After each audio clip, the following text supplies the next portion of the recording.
रखते हैं। तो सबसे पहले समझते हैं कि अध्यात्म क्या है।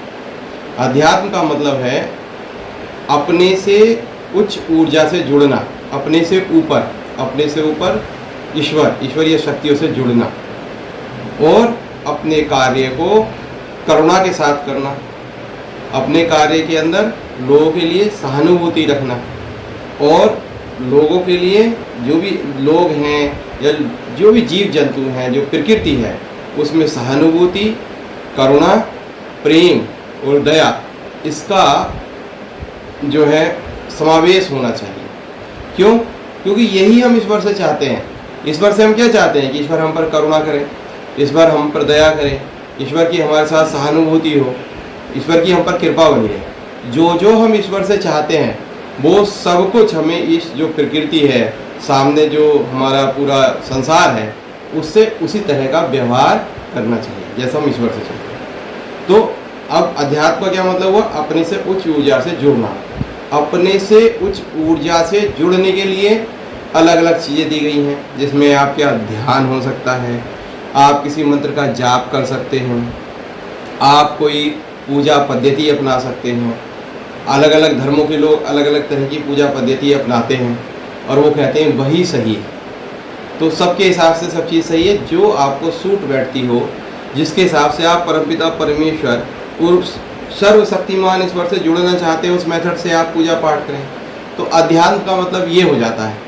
और जो सांसारिक कार्य हैं या नौकरी है, बिजनेस है, उसका मतलब होता है हम वो काम करें जिससे कि हमारा जीवन चलता हो, पैसे मिलते हों और आपस में हमारे संबंध जितने भी हैं, जो हमारे संबंध हैं, उन संबंधों को हम निभा सकें। दोस्ती का संबंध, पति पत्नी का संबंध, पुत्र पुत्री का संबंध, इतने इत्यादि जितने भी संबंध हैं, मालिक नौकर का संबंध, बॉस जूनियर का संबंध, डॉक्टर मरीज का संबंध, टीचर और स्टूडेंट का संबंध, किसान का संबंध, किसान और धरती का संबंध, ये सारे संबंध आगे हमारे सब वैज्ञानिक हो गया। तो जितने भी हम ये काम कर रहे हैं अपने जीविका के लिए या इस संसार को डेवलप करने के लिए, तो क्या पहले हम अपने आप को डेवलप करते हैं, हमारी फैमिली डेवलप होती है, फिर हमारा गांव या शहर डेवलप होता है, फिर प्रदेश डेवलप होता है, फिर स्टेट डेवलप होती है, फिर संसार डेवलप होता है। ऐसे डेवलपमेंट का सिस्टम है। सबसे पहले अपने आप को डेवलप करना पड़ता है, डेवलप के लिए एजुकेट करना पड़ता है। ये सब चीज़ें हुई सांसारिक। अब इन दोनों को मेल कैसे किया जाए और क्यों किया जाए? तो हम जब अध्यात्म की बात करते हैं तो अध्यात्म का मतलब होता है मन में सुकून, शांति, सुख, समृद्धि और कॉन्फिडेंस, जिसको कहते हैं आत्मबल, इसका अनुभव होना है कि ये चीज़ हमारी बढ़े, हम ओजस्वी हों, हम तेजस्वी हों, हम बलवान हों, हम धनवान हों, हम प्रज्ञावान हों, हमारा वर्चस्व हो। यही तो हम सब चाहते हैं। इसके लिए हम अध्यात्म की तरफ झुकते हैं और मन में सुकून और शांति बनी रहे, इसके लिए अध्यात्म में जुड़ते हैं। और संसार में धन, पैसा, यश कमाने के लिए जुड़ते हैं। अल्टीमेटली दोनों कहीं ना कहीं जुड़ रहे हैं, यानी कि सब चीज़ कहाँ आके जुड़ी?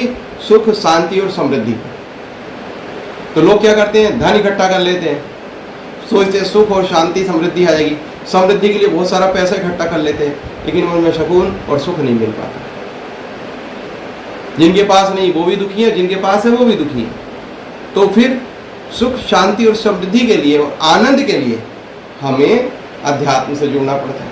अब क्या करें? तो इसके लिए एक ही उपाय है।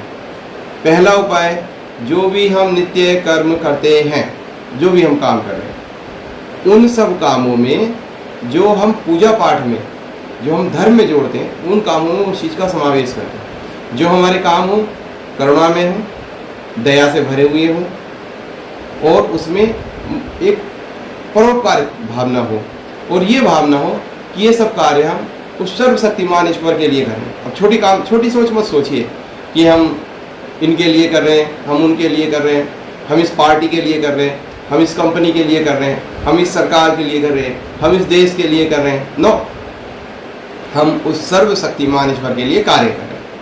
जब हमारी शुरुआती इस बात से हुई कि जो कुछ भी हम करेंगे वो सर्वशक्तिमान ईश्वर के लिए करेंगे, हमारा चलना फिरना सर्वशक्तिमान ईश्वर की प्रदक्षिणा होगी, हमारा बोलना सर्वशक्तिमान ईश्वर की भजन होगा, प्रार्थना होगा, हमारा भोजन करना सर्वशक्तिमान ईश्वर का दिया हुआ प्रसाद ग्रहण करना होगा। सब कुछ सर्वशक्तिमान ईश्वर में हो, और उसके लिए जब हम करेंगे तो एक बात तो हम एक तो ईमानदार होंगे, दूसरा हम ये सोचेंगे हम कर तो ईश्वर के लिए है, जो हमें मिलेगा कर हम ईश्वर के लिए रहे हैं, जो हमें मिलेगा वो प्रसाद है, उसे प्रसाद स्वरूप ग्रहण करेंगे तो टेंशन नहीं होगी, और जो हमें वो देगा वो अच्छा है, अच्छे ही सोचेंगे ईश्वर जो भी सोचेंगे। तो एक चीज़ ये सुकून की भावना और शांति की भावना हमारे मन में आती है।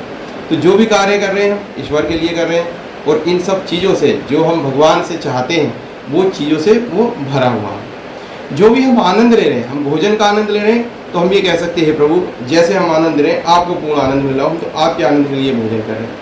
स्नान कर रहे हैं प्रभु आपको इस स्नान का आनंद मिले, हम इसलिए कर रहे हैं। दिन भर में आप जो जॉब कर रहे हैं, कार्य कर रहे हैं प्रभु आप ही के लिए कर रहे हैं। देखिएगा कैसी पूरा जीवन भक्ति में हो जाएगा। और दूसरी चीज़, आप ये माला लेते हैं, माला लेके जाप करते हैं, तो जब आप इसको माला लेकर जाप करते हैं तो फिर इसमें एक वो चाहिए गोमुखी, उसमें रख के जाप करेंगे। इसका दिशा होता है कि इस तरह से आपको जाप करना है इस पर्टिकुलर, तो उसके नियम है, शुद्ध होना जरूरी है।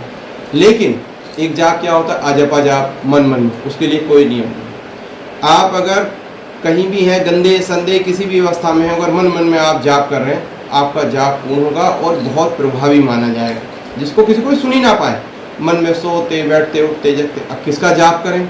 तो भैया जो आपके गुरु महाराज ने मंत्र दिया हो उसका जाप कर सकते हो, गुरु महाराज ने जो नाम दिया हो उसका जाप कर सकते हो, या जिस पे सबसे ज़्यादा श्रद्धा आ रही हो उसका जाप कर सकते हो। जो भी आपका मंत्र मन में आप उसका जाप करो। और हमारे सनातन धर्म में तो सूरत भी बताई गई है, अन्य धर्मों में तो सूरत भी नहीं है ईश्वर की।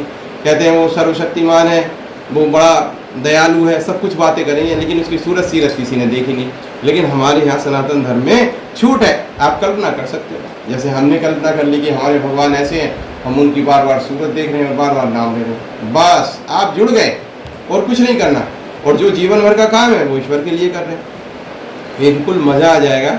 तो आप देखिएगा जो नौकरी है, जो हमारा व्यवसाय है, जो नित्य प्रति के कर्म है, उनमें जब ईश्वर का समावेश कर देते हैं तो वो आध्यात्मिक जीवन हो जाता है। उसमें लाल पीले कपड़े पहनने की कोई ज़रूरत नहीं है, उसमें काले नीले सफ़ेद कपड़े पहनने की ज़रूरत नहीं है।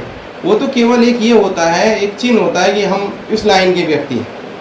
लेकिन असलियत में जो अंदर से जब कोई जुड़ जाता है तो फिर वो कुछ नहीं बताएगा। तो जब वो अगर कच्छा बनियान पहने हुए है, धोती कपड़ा पहने हुए है, पैंट शर्ट पहने हुए है, कुर्ता पजामा पहने हुए है, टोपी पहने, कोई फर्क नहीं पड़ता कि अंदर से वो ईश्वर से जुड़ा हुआ है, उसके सारे कार्य ईश्वर के लिए ही हो रहे हैं। और जब हमारी उस परमपिता परमेश्वर से कनेक्टिविटी हो जाती है तो सारे कार्य दिव्य हो जाते हैं और आप देखिएगा जीवन में चमत्कार हो जाते हैं, बस सिद्धियाँ यहीं से मिलनी शुरू हो जाती है। ये मेरा अनुभव है। बाकी आपके मन में जो विचार हो आप इस वीडियो के कमेंट्स में दे सकते हैं। नमस्कार।